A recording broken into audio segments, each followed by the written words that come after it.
Salve, salve, galera! Bom, vamos começar já naquele jeito, naquele pique.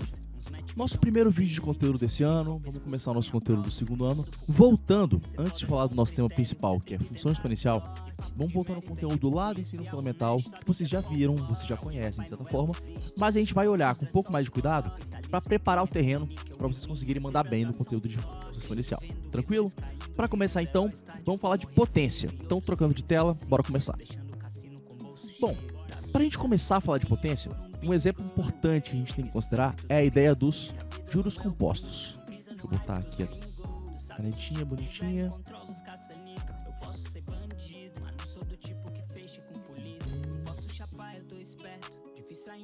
Pronto. Juros compostos. E aí você pode perguntar, que raios são juros compostos?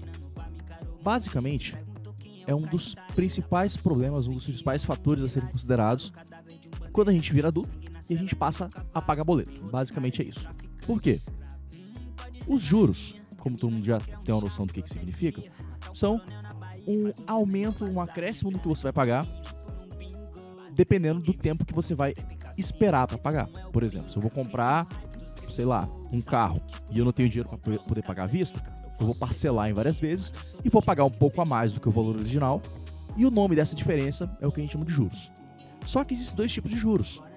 O juros simples, que é o que a gente vai ver mais pra frente no final do trimestre, que é o caso em que você define o começo e o final. Já define... os juros são contados, são capitalizados, que é o termo mais formal que a gente usa, uma vez só. E aí é um pouco mais tranquilo de controlar o processo de crescimento dos juros. Já os juros compostos, eles têm um probleminha. E o próprio nome que usam para ele, né, além de juros compostos, eles chamam de juros sobre juros. E a ideia é exatamente essa. Os juros compostos, eles são recapitalizados a cada período. Por exemplo, se algum de vocês já tem uma conta no banco, pode acontecer que vocês terem uma paradinha chamada cheque especial. Cheque especial. E o cheque especial basicamente é: quando você gasta todo o seu dinheiro da sua conta, ele te dá uma reservinha a mais que você pode gastar para além do que você tem. Obviamente, né? O banco não faz isso porque ele é bonzinho. Ele faz isso para poder cobrar juros muito altos sobre isso. E, por exemplo, um caso básico para a gente exemplificar é supondo, e aí, se eu não me engano, na Caixa Econômica é de fato essa taxa, supondo que o banco vai cobrar uma taxa de 8% do que você estiver gastando a mais ao mês. Isso sem contar nenhum tipo de imposto, principalmente o IOF, né? IOF pra cima, sem contar esse cara. E aí, vamos supor que você gastou durante um mês, uma demanda específica, R$500. Nos juros simples, se você for pagar daqui 6 meses, você define um valor único para crescer linearmente, como a gente já viu no primeiro ano, né? Tem a ver com função afim, tem a ver com regra de 3 e tudo mais, para você pagar esse valor. Já nos juros compostos, a gente vai aplicar 8% em cima desses R$500 e depois em cima do que gerar, em cima do que gerar e assim por diante. Pra gente entender bem, vamos fazer uma tabelinha aqui. Mal desenhada, feinha, mas dá pra entender. Retinho, como vocês conhecem. Meses. E aqui a gente vai ter o nosso montante.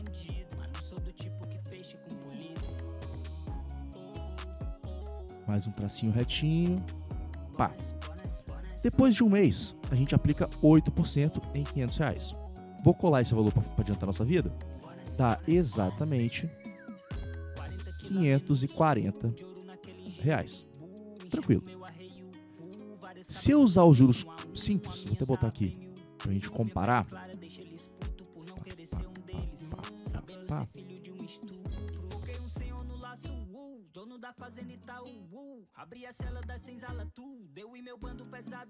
A gente aqui também vai ter R$540.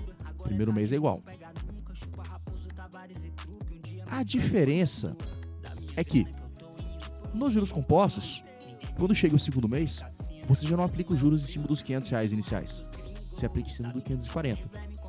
Então, se aqui, no juros simples, ia dar 580, a gente vai aumentar R$40 a cada mês. No segundo mês aqui, a gente já vai ter um valor diferente. Por enquanto, a diferença é pequena, mas ao longo do tempo isso vai piorando. Então, agora, vai chegar a R$ 583,20. 3,20, pouca diferença.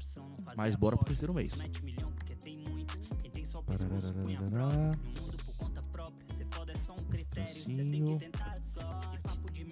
3 meses. Aqui, seguindo de 40 em 40, R$620. Suave.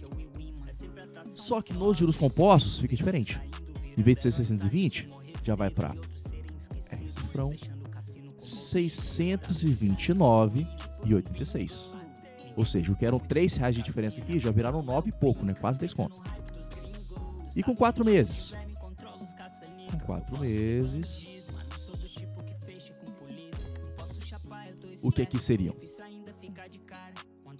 660, seguindo de 40 em 40.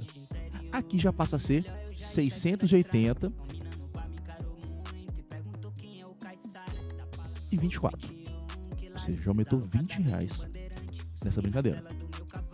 E aí, pra gente ter uma noção um pouco mais a longo prazo e pra ver como que a parada cresce, vamos ver depois de um ano, depois de 12 meses. Em 12 meses, a gente vai aumentar 12 vezes R$40, que vai dar 480, isso mesmo? Isso mesmo. Então vai dar R$980 de montante depois de um ano. Já nos juros compostos, isso aqui vai virar R$1.259,09. Sem contar os impostos, que acontece do mesmo jeito. Nos juros simples, você incide um imposto por uma vez só. Nos juros compostos, você vai a cada mês aplicando de novo. Então, ó, aqui já deu uma diferença de quase R$300. Aqui uma diferença de R$279. Dinheiro pra caramba, né? Mais da metade do que você investiu no começo, que eram R$500.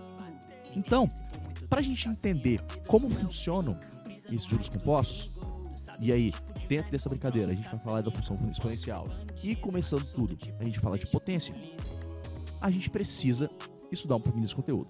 Bora lá então? Vamos apagar tudo e a gente segue pra frente. Bom, pra gente entender o porquê de tanta diferença, daqueles quase R$300 em um ano de empréstimo de 500 conto, a gente vai ter que observar qual é a operação que está sendo utilizada nesse processo. No juros simples, a gente foi somando R$440 a cada mês. Então, várias somas. E aí, pensando na origem das operações, quando você repete várias somas de uma vez só, você tem uma multiplicação, ou produto.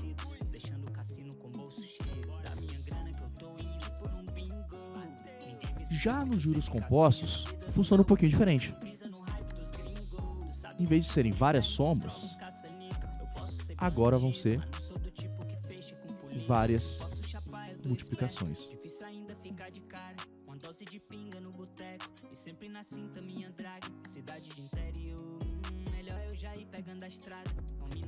Que é o que a gente chama popularmente de potência. E aí, eu costumo brincar que as operações têm níveis de evolução. É como se a soma fosse o nível 1, a multiplicação o nível 2 e a potência o nível 3 das operações.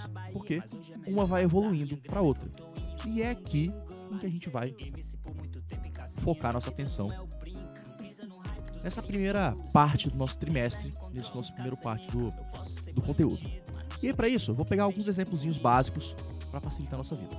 Bom, primeiro, vocês já sabem mais ou menos como é que é a nossa forma básica de uma potência.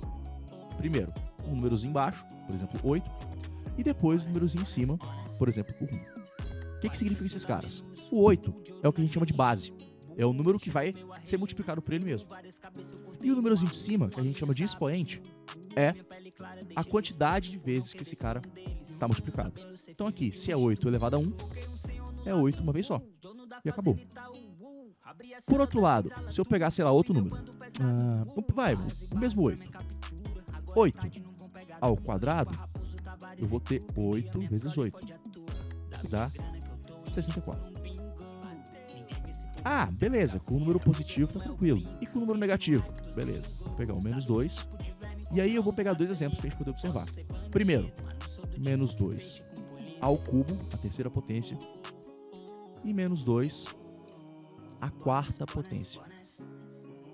Bom, se eu tenho menos 2 à terceira potência, eu tenho menos 2 vezes menos 2 vezes menos 2. Se eu tenho menos 2 à quarta potência, eu tenho menos 2 vezes menos 2 vezes menos 2 vezes menos 2 de novo. Bom, aquela brincadeirinha de sinal, né? Temos um negativo, aplicamos um outro, virou positivo. Quando a gente aplica um terceiro negativo, vira negativo de novo. É como se fosse aquela parada do Uno, né? Aquela cartinha de inverter o sentido. O jogo está seguindo de um lado, você aplica a cartinha, ela vira o lado. Se aplica 2 vezes, ela volta ao normal. Se aplica 3 vezes, ela anda para trás do mesmo jeito. Então aqui vai ficar negativo. 2 vezes 2, 4. 4 vezes 2, 8. Ou seja, menos 2 ao cubo, menos 8. Agora, elevado à quarta potência. Se eu tenho 4 menozinhos, nosso valor vai ficar positivo. Negativo, positivo, negativo, positivo. E 2 vezes 2, 4 vezes, é 16. Então temos aqui dois exemplos para a gente entender como é que funciona. E aí, tem um outro caso que eu acho interessante a gente destacar, que é quando o nosso expoente é zero. Por exemplo, aqui, se eu pego menos 7 elevado a zero.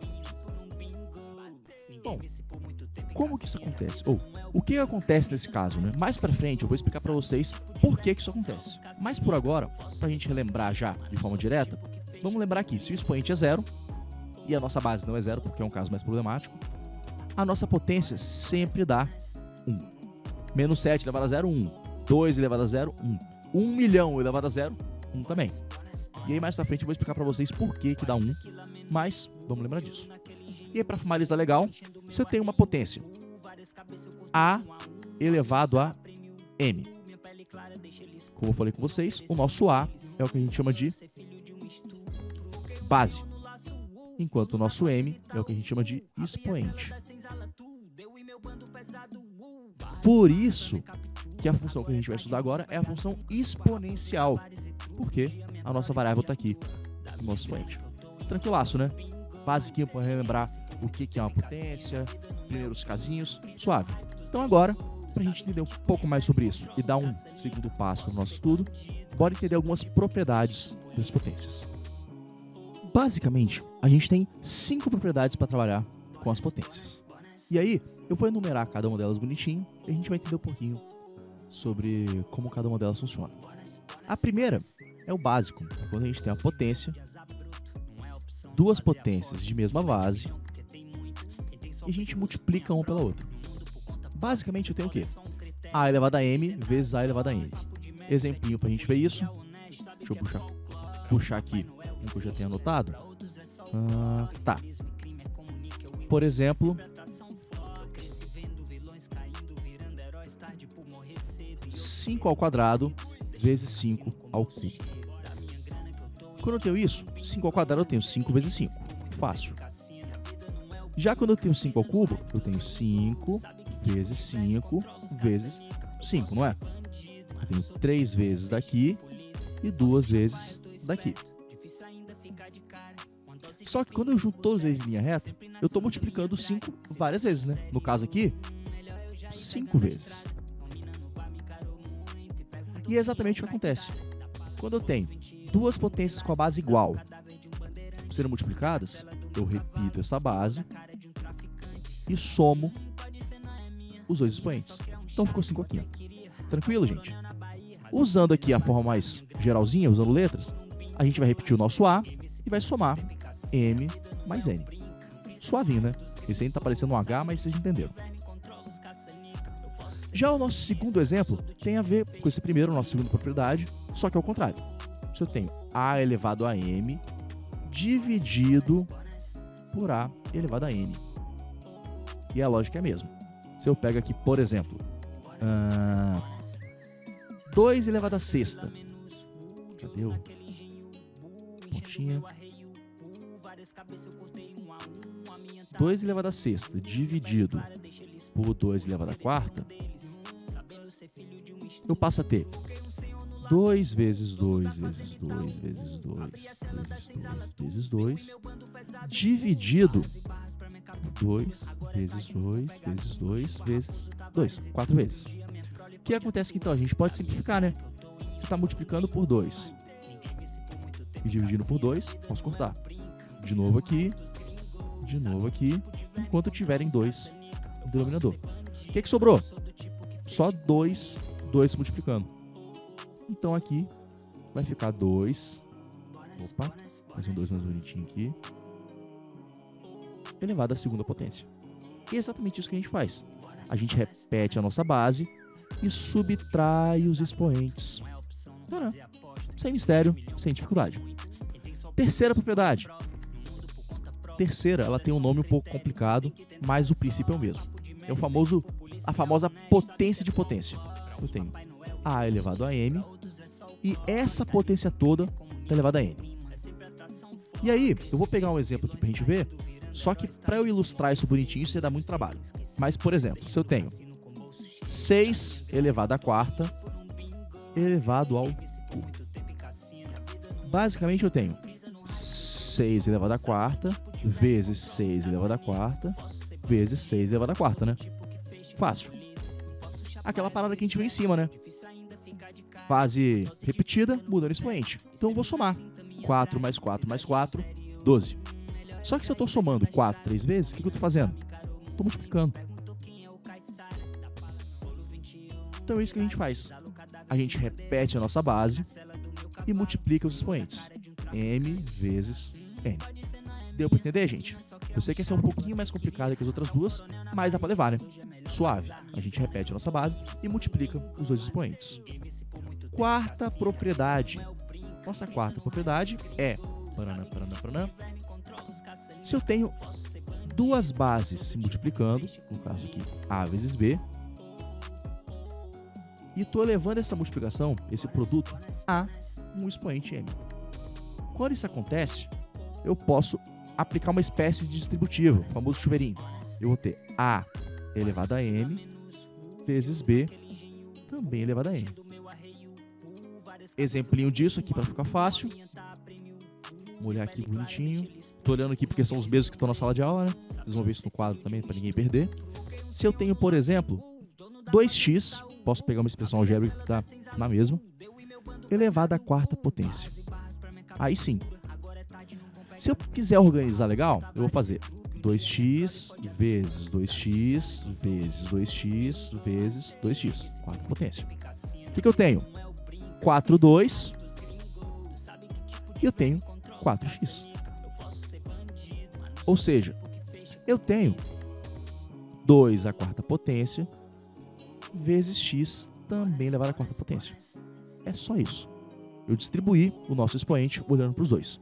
Suave, né? Quinta e última propriedade para a gente olhar agora. Paraná, Paraná, Paraná.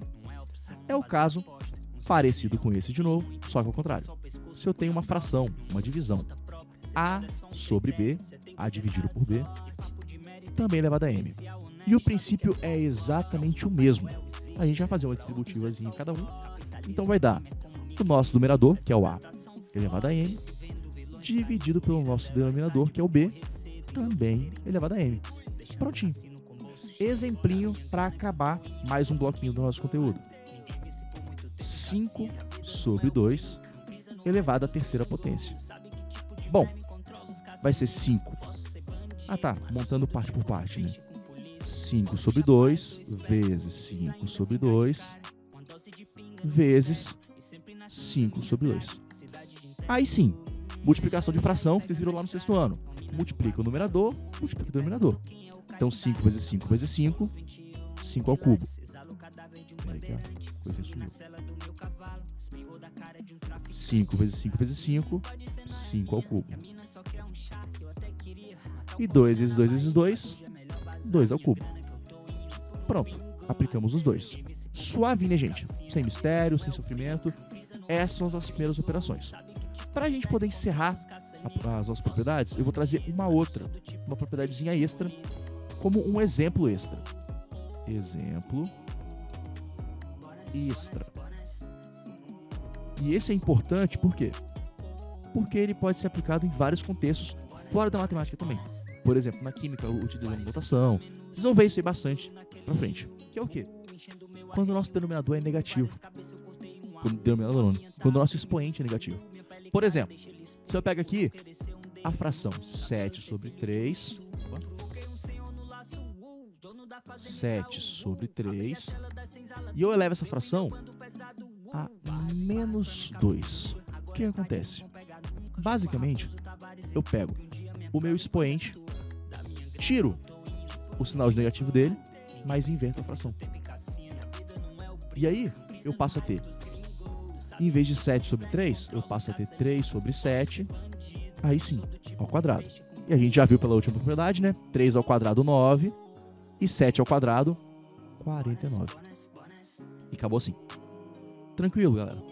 Mais pra frente a gente vai abordar isso com um pouco mais de calma, a gente vai usar isso bastante, mas só pra lembrar, expoente negativo, a gente inverte a nossa fração pra parar a funcionar tranquilo. Suavaço, né? Então, bora seguir agora para um último pontinho desse vídeo e a gente encerrar essa primeira parte do conteúdo. Encerrando essa parte da matéria, a gente vai olhar um pouquinho para a ideia de notação científica. E o que é isso? Basicamente, é uma forma que a gente determinou, a humanidade, a matemática, determinou para representar valores muito grandes ou muito pequenos de uma forma padronizada para facilitar usos da comunidade científica. Por exemplo, eu trabalho com biologia e eu vou estudar o tamanho de uma molécula.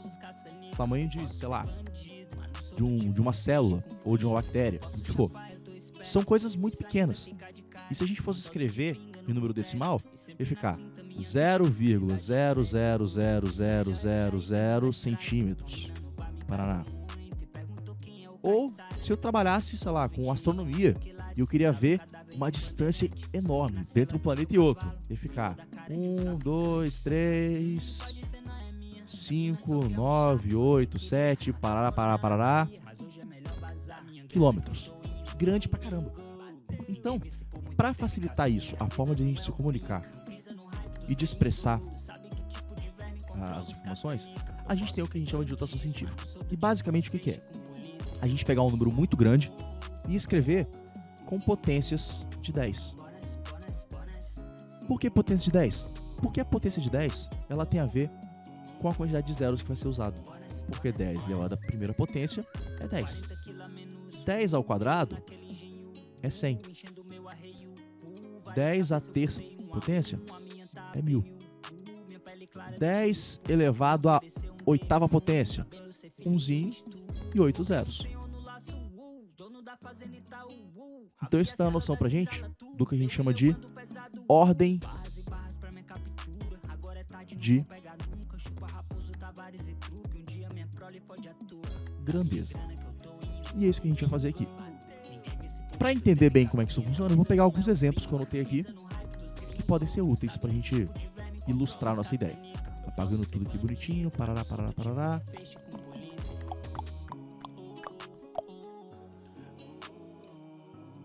Primeiro exemplo.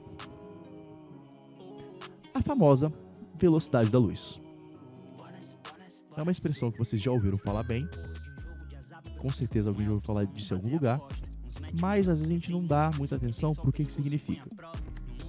É claro que, se a gente apaga, por exemplo, essa luz que eu estou usando aqui para ajudar, automaticamente... Opa! Ih, minha luz queimou. Voltou. Obviamente, a gente não percebe quanto tempo demora entre eu apertar o interruptor e a internet. E a luz aparecer. Mas quando a gente fala de velocidade da luz, a gente fala da velocidade da luz num contexto mais amplo, na atmosfera. Por exemplo, se você olha a luz do sol pela janela da sua casa, a luz que você está vendo, ela não é a luz que está saindo do sol agora. Ela demora, sei lá, 8, 10 minutos para chegar de lá até aqui. E aí, pra gente entender como que isso acontece, a gente vai observando quanto que vale a velocidade da luz, ou seja, quantos quilômetros que a velocidade percorre em determinado período de tempo. Nesse caso aqui, a gente vai usar a unidade de quilômetros por segundo. E aí, escrevendo de forma maior, ficaria 300.000 quilômetros por segundo. Rápida pra caramba, né? Mas é um número muito grande, né? É um número de 6 dígitos. E aí, pra gente facilitar a nossa vida, a gente escreve isso como 3,0 vezes 10 à quinta potência, porque são 5 zeros, quilômetros por segundo. Ah, por que a gente usou 3,0 e não só 3? Porque o padrão que a gente definiu para facilitar a nossa comunicação é uma casa antes da vírgula e o resto após a vírgula. Mas no mínimo, uma casa após a vírgula. E é assim que a gente vai fazer com os outros exemplos também. Como outro exemplinho básico é o que a gente chama de unidade astronômica. O que é a unidade astronômica? É um padrão definido, para a galera também facilitar a comunicação, que está baseada... Vou botar a siglinha. O A, ela é baseada na distância entre a Terra e o Sol. E essa distância é de 149 milhões e 600 mil quilômetros. Coisa pra caramba, né? Muito longe. É claro que, para facilitar a nossa escrita e não usar 9 casas decimais, a gente vai escrever 1,496 vezes 10. Ficou parecendo um coração, mas eu quero um pontinho. Vezes 10 elevado à quinta potência também. Suave, né, gente? Opa, um errinho. Quinta potência não. Por quê? Não é a quantidade de zeros.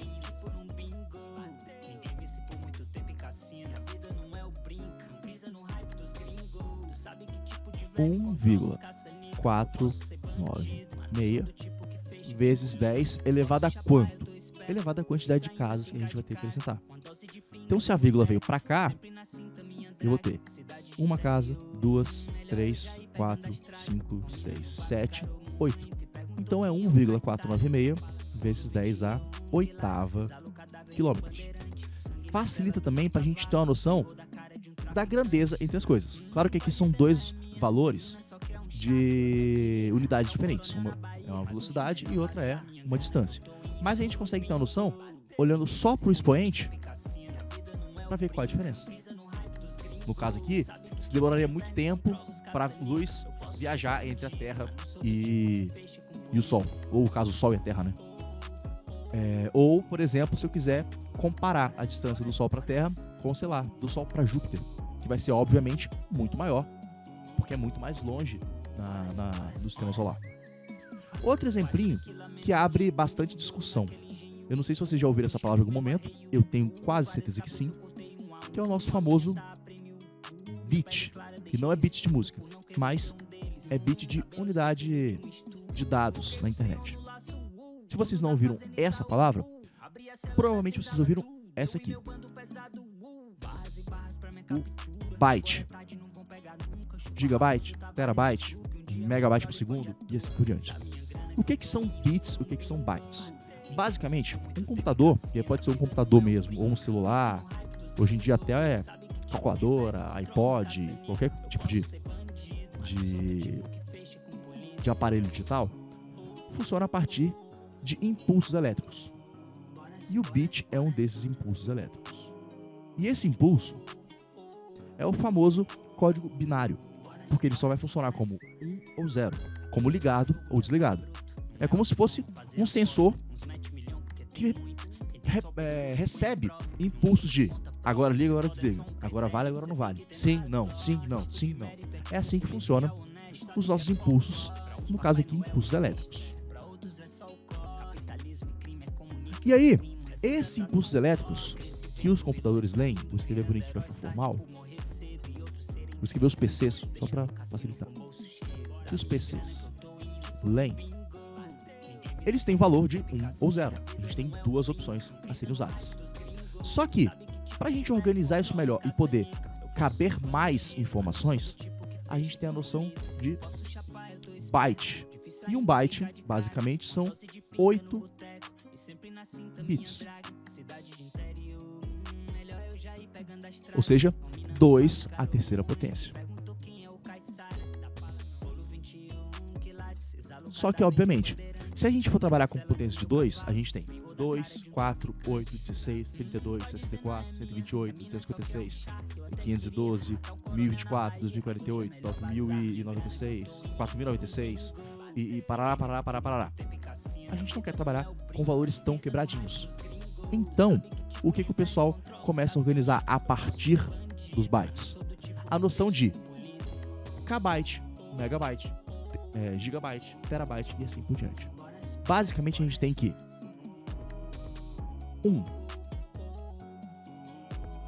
kbyte, que às vezes aparece quando você mede a velocidade da sua internet, por exemplo, é igual a 1000 bytes. Já 1 megabyte vai ser 1000 kbytes, que é igual a 1 milhão de bytes. Vocês estão vendo que está ficando muito grande, né? Se eu pegar 1 giga, por exemplo, que é uma boa unidade para memória de celular, franquia de internet e tudo mais, 1 gigabyte são 1000 megas, que são 1 milhão de kbytes, que é 1 bilhão de bytes. Mas, para a gente não representar isso de forma tão quebrada, a gente representa usando notação científica. No caso aqui, como são 9 zeros, a gente tem 10 elevado à nona. Isso aqui é um 9, tá? Parece chamar, mas é um 9. Bytes. Aqui, 1 mega é 10 elevado à sexta bytes. Enquanto 1 kbyte é 10 à terceira bytes. E esses prefixos, o K, o mega, e o giga, e o tera, e assim por diante, todos eles também são usados em outros contextos. Por exemplo, 1 quilo. 1 quilo é 1 quilograma. 1 quilômetro, 1 quilômetro. E assim também a gente tem notações para baixo, para cima ou para baixo. E aí a nossa ordem é, primeiro, o quilo, depois o mega, depois o giga, depois o tera, como um HD de 1 terabyte no computador, por exemplo, depois o peta e assim por diante.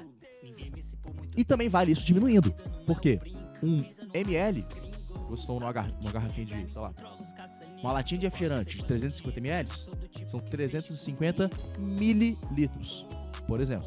Ou um remédio de 5 miligramas. É uma fração, um pedaço de 1 grama. E aí a gente tem, por outro lado, a noção de de decímetro, por exemplo. Depois, a ideia de centi, como um centímetro. Depois o mili,